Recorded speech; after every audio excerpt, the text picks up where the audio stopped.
No royal decree echoed through the palace halls. No public confrontation unfolded before the cameras. Yet behind closed doors, a single private meeting carried the weight of years of fractured trust. By the time it ended, one question had finally been answered. Could Prince Harry ever return to an official role within the monarchy? Or had that possibility already disappeared forever? The request placed before the royal family was not a demand to reclaim everything that had been lost.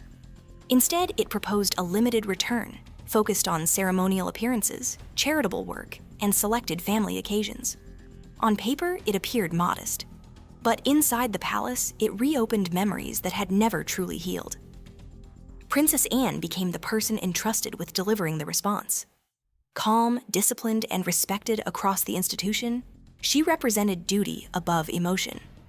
Those qualities made her the one family member capable of separating personal affection from royal responsibility. Harry entered believing there was still room for compromise. He expected discussions about restrictions, conditions, or perhaps a gradual path back into public service. Instead, he found an atmosphere shaped by caution rather than optimism. Across the table sat a woman who had watched him grow from an energetic young prince into a man whose relationship with the monarchy had become defined by conflict. She remembered happier years, but memories alone were no longer enough to outweigh growing concerns about trust. When the conversation finally reached its defining moment, Anne's words carried remarkable finality. The proposal had been carefully reviewed, discussed at the highest level, and ultimately rejected. For Harry, the disappointment was immediate. For the monarchy, however, this decision reflected years of unresolved history, and one deeply personal event that had quietly changed everything long before this meeting ever took place. The refusal wasn't driven by a single disagreement.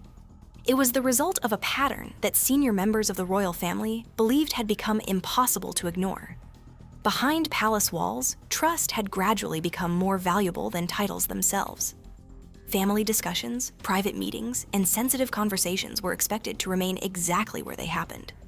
According to those closest to the decision, confidence had been weakened over time, leaving even the smallest request for renewed responsibility under intense scrutiny. King Charles found himself trapped between two roles that could never fully agree.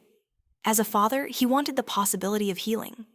As monarch, he carried the responsibility of protecting an institution that depended on stability above all else. Prince William viewed the situation through a different lens. His concern extended beyond the present moment.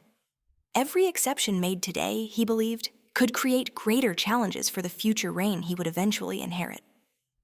For him, rebuilding trust required more than promises. It demanded certainty that history would not repeat itself. Princess Anne understood both perspectives. She recognized Harry's desire to reconnect with the family that had shaped his life, yet she also understood why confidence had become so difficult to restore. As the private discussions continued, Harry spoke openly about regret, lost years, and the hope that service could become a bridge back toward reconciliation. His words carried emotion, but emotion alone could not erase the questions that still lingered around the table. Then came the moment that shifted the conversation. Anne quietly asked a question that no proposal, compromise, or revised plan could avoid. If another opportunity were offered, why should the family believe this time would be different? The room fell silent.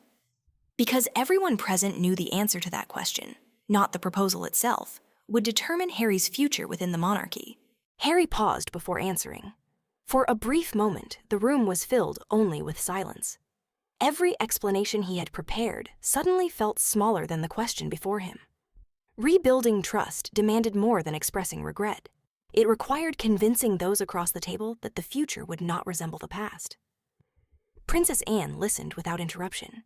She acknowledged that pain, disappointment, and family division were real.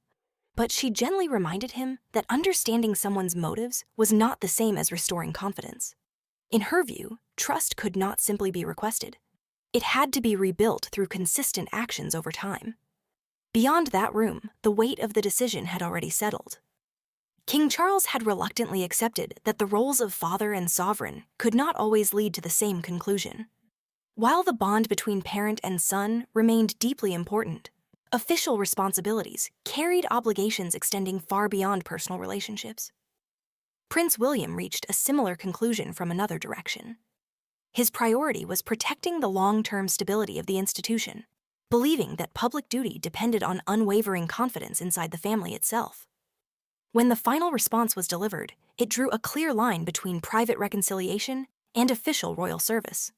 Personal relationships could still be repaired. Family conversations could continue. But the responsibilities once carried on behalf of the crown would remain in the past. Harry left with no dramatic confrontation and no public argument. Instead, he carried something far heavier: the realization that some chapters cannot be reopened simply because someone wishes they had ended differently. The story was never only about titles or ceremony. It was about whether trust, once broken, can ever truly return. And sometimes history is shaped not by the words spoken in public, but by the quiet decisions made behind closed doors. Subscribe